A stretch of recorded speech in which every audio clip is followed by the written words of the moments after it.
Saya masih bersama dengan Wakil Menteri Dalam Negeri Bima Arya dan Sekjen Transparency International Indonesia Danang Widoyoko. Tadi soal integritas partai politik, apa yang bisa didorong pemerintah soal itu? Nah, ini yang saya bilang hulunya, ya preventifnya. Jadi begini, kenapa ada korupsi? Karena kepala daerahnya tidak punya integritas. Ya. Kenapa tidak punya integritas?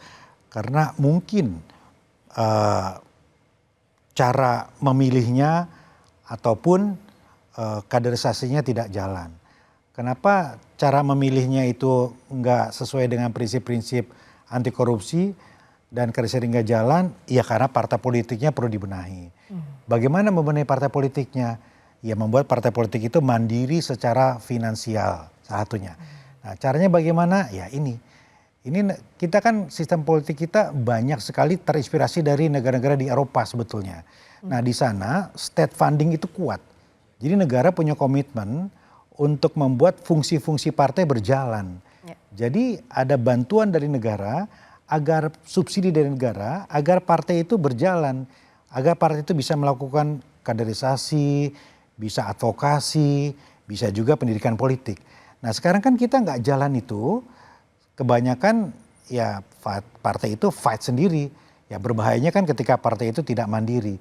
Nah ketika subsidi negara ini masuk, maka semestinya akan meringankan partai, kemudian fungsi itu jalan. Sehingga kemudian muncullah kaderisasi, muncullah kader-kader berkualitas untuk pileg, untuk pilkada dan lain-lain. Ke situ juga sebetulnya.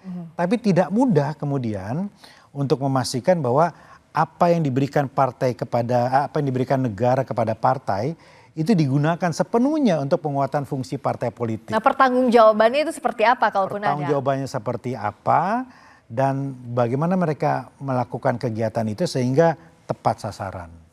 Dan memilih misalnya siapa yang akan jadi calon kepala daerah, perlukah melibatkan KPK? Kita pernah waktu itu rekam jejak menteri di-trace oleh KPK. Apakah ini juga perlu jadi satu syarat untuk dicalonkannya kepala daerah dari sebetulnya kan itu bagian dari proses pemilihan ya. Kalau track recordnya bagus gitu ya, mestinya ya dia dan tidak ada perkara, tidak ada kasus, mestinya dia akan mendapatkan dukungan gitu untuk dipilih. Tapi masalahnya itu kan yang tidak berjalan gitu. Jadi sekali lagi problemnya itu kalau terkait misalnya kepala daerah gitu ya, itu bukan sekedar biaya mahal tapi integritas partai politik. Bagaimana dia merekrut dan juga mempromosikan gitu ya. Artinya tentu dia harus cari tahu ini orang punya masalah enggak. Bukan sekedar duitnya aja yang diintip gitu kan. Ke depan dia bisa memimpin apa enggak gitu. Ini yang seringkali ini yang tidak berjalan dan tidak mudah juga. Karena tidak semua partai bulat memberikan dukungan gitu. Banyak partai yang agak enggan gitu untuk kalau dibantu negara itu ya jangan sepenuhnya lah kira-kira seperti itu. Jadi menawar kalau bisa sedikit aja gitu. Jadi itu yang saya kira tantangannya itu selain mengkoordinasikan di birokrasi tadi, mudah-mudahan Kemendagri sudah bisa cepat. Nah di partainya ini juga tidak bulat, tidak semua partai juga memberikan cukup dukungan untuk peningkatan bantuan keuangan dari negara. Itu yang jadi PR berikutnya nih dari Pak Wamen. Ada satu hal sebetulnya Friska. Kita kan banyak bicara tentang instrumen negara, ya, regulasi. Tetapi di luar negara, menurut saya, peran civil society juga sangat penting. Dulu, saya ingat sekali, ada masanya ketika NGO, kemudian pengamat pemilu, itu mempublish rekam jejak para politisi atau caleg-caleg. Jadi publik itu kemudian tertarik untuk mendalami itu semua. Itu saya lihat sekarang agak berkurang sebetulnya. Nggak tahu kenapa, mungkin Mas Danang bisa jelaskan ya. Tapi bolong-bolong atau kekurangan-kekurangan di sistem negara ini semestinya juga bisa ditambal gitu ya. Dengan penguatan civil society yang memainkan peran-peran pengawasan dan edukasi tadi. Ya kalau hari ini partai politik masih kedodoran untuk melakukan fungsi pendidikan politik, ya dilengkapilah gitu. Nah, seharusnya kan itu oleh KPU atau Bawaslu begitu misalnya. Nah, tetapi kalau itu dirasakan masih kurang menyentuh, kan seharusnya bisa nih. Nah, kalau dulu memang banyak donor-donor yang masuk ke sini untuk pendidikan politik, untuk kesadaran pemilih, itu banyak donornya. Sekarang udah nggak ada. atau udah jarang lah gitu ya. Ya mungkin karena dianggap demokrasi kita sudah matang.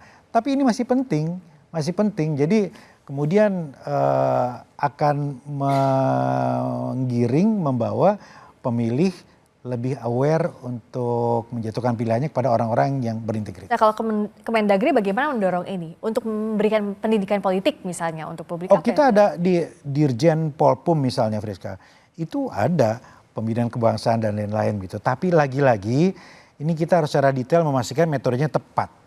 Ya hari ini kan kita melakukan sosialisasi 4 pilar, wawasan kebangsaan, harus disesuaikan dengan algoritma kekinian. Ya. Kalau nggak nyampe juga begitu ya, nggak nyampe.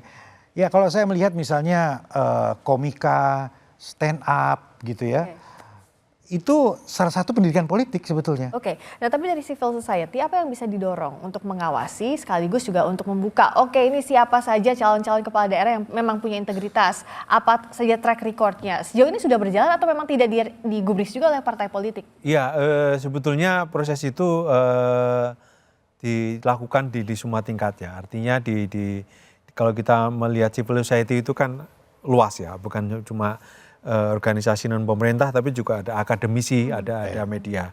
Itu saya kira di semua tingkatan ketika baik di provinsi maupun di kabupaten kota itu pasti aktif melakukannya ketika ada pemilu atau pilkada. Makanya jangan dihapus tuh pilkada langsung karena itu mematikan sebetulnya peran dan dinamika masyarakat sipil untuk memberikan informasi gitu ya.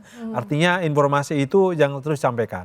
Jadi tapi masalahnya jadi tidak mudah karena tadi partai punya preferensi lain. Terus kemudian juga ada praktek money politik itu kan yang melakukan pertama-tama adalah politisi gitu dan studi yang sering banyak dirujuk dari Burhanuddin Muhtadi itu yang penerima utama money politik adalah para pemilih yang punya party ID tinggi, yang punya kedekatan dengan partai politik. Jadi balik lagi ini problemnya PR terbesar kita adalah bagaimana integritas partai politik kita. Nah sekarang kalau bolak-balik, tapi kan untuk kepala daerah yang terpilih ini sudah berjalan. Agar tidak terjebak kejebakan Batman, kita nggak lihat lagi, nggak diskusi lagi soal OTT dalam waktu dekat ini. Apa sih sebenarnya yang harus dilakukan Pak Bima yang untuk kepala daerah menghindari tadi? Jangan sampai kayak Russian roulette lah. Tunggu giliran siapa yang terjebak, dia kena OTT lagi. Pemimpin itu kan sumber-sumber rekrutmennya itu variatif. Ada jalur partai, ada jalur birokrasi, ada juga jalur misalnya swasta begitu ya. Nah menurut saya kanal-kanal inilah yang harus kita benahi bersama-sama. Tadi kita panjang lebar bicara kanal dari partai politik. Ya. Itu kita benahi antara dengan SIPP. Tapi kan birokrasi juga sumber rekrutmen juga. Bagaimana membenahi ini? Ini urusan PAN-RB, urusan BKN dan lain-lain begitu.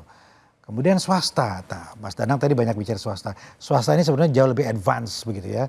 Tapi kemudian sekarang makin sedikit sekali gitu yang dari swasta mau terjun ke sini. Ya karena situasi politik yang semakin menantang begitu ya.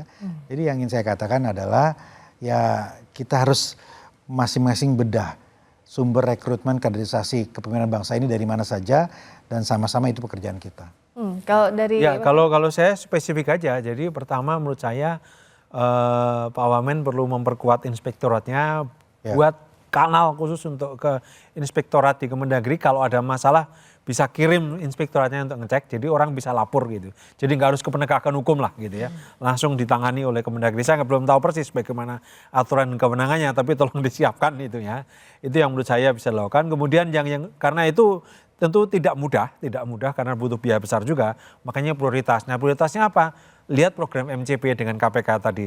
Prioritaskan yang MCP-nya rendah skornya gitu. Karena di MCP itu kan mereka mengukur soal pengadaan barang dan jasa. Ini terbuka apa tidak.